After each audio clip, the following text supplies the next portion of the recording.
Welcome to the BMO Harris Bradley Center in Milwaukee. Paul Jones and Sherman Hamilton surviving Game 3 if you're the Toronto Raptors and their fans hoping for a bounce back. And Sherm, inexplicable in a sense that you had to know this was coming. Milwaukee won Game 1 on the road. They were in Game 2. Probably looks at it like they could have had that game. They're coming home, a young, confident team in front of a raucous crowd. You had to know the intensity was going to be ratcheted up to the highest level, and Toronto just simply didn't answer early. Well, just based on experience alone, the Raptors haven't been in this situation before, understanding the value of getting a Game 3 when you've given up one at home.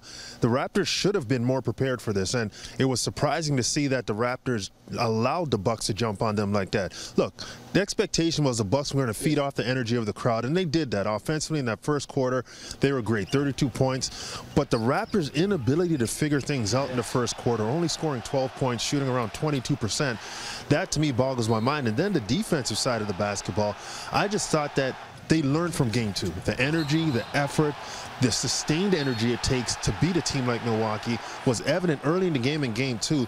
That should have traveled to Milwaukee, understanding that it was even a bigger stage. They didn't get it done. They paid the price for that, and I tell you what, the start of that game said everything about the rest of the game. Well, you're right, Sherman. The word sustained is the one that stuck with me that you just mentioned, because you would figure that Toronto would come out and try to sustain themselves under the barrage that you knew was coming, and they just never did. They never got their feet under them.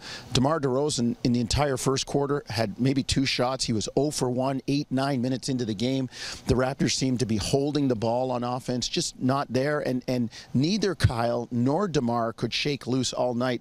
Both of them had rough nights at the same time. Well, they did. 4 of 18 combined for Kyle and DeMar, and as you said, DeMar with 0 field goals made in this game. It's just a difficult situation to come on the road and not have your best players show up and play the kind of basketball they need to play. And I credit Milwaukee. Milwaukee did some interesting things in terms of really forcing the Raptors into tough situations, really jamming up DeMar, doubling him, getting the ball out of his hands, and they really crowded Kyle and made sure that he didn't have avenues not only to penetrate but to pass as well. Adjustments have to be made. Both, I think, Dwayne Casey and Jason Kidd are going to have to adjust in Game 4, but also the players on the floor. I think everything gets bottomed out when it comes to the energy and effort level. Yes. Sometimes the tactics play a role, but if you put out the requisite energy to get the job done, it can neutralize all of that. And I thought in Game 2 we saw an example of that, but Kyle and DeMar have to be better. There's got to be a bit of a different game plan set up to help free those guys up, because they can't work through the length of Milwaukee possession by possession. And I really thought the pace of the game in Game 2, they were up and down the floor quicker. That's got to come back in Game 4. They've got to be a team that runs early in their shot clock to see what they have. If nothing's there, then you pull it out and run offense. Milwaukee got back, were able to load up, and as I said, they made Toronto hesitate. Sherm, the same thing you talked about, and the Raptors just could not get their feet under them. Okay, a couple pieces coincidentally.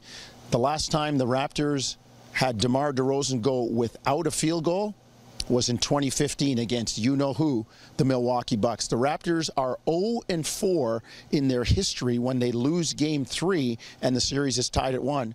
They're trying to make history in coming back in this series. Let's hear from everybody after practice. Personally, do you take it? Extremely personally. Like I said, you know, highly doubt it won't be that outcome tomorrow. You know, things happen. 30 seconds.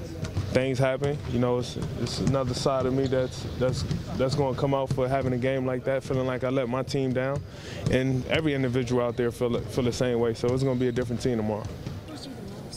What troubles us the most? I mean, there's many things that we could say troubles, but we just got to go out there and play. Go out there and do our jobs a little bit better. We got to go out there and do our jobs harder, and that's where we can get better at. We put ourselves in it. I mean, it's a situation where we have put ourselves with our backs against the wall, and the only people that can take care of it is us. And you know, talking about it, you know, making excuses about it is not the answer.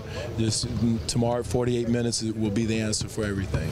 So you can see Game 4, a game where the Raptors need to take back home court advantage. 3 o'clock Eastern on Sportsnet and here on Sportsnet 590, The Fan.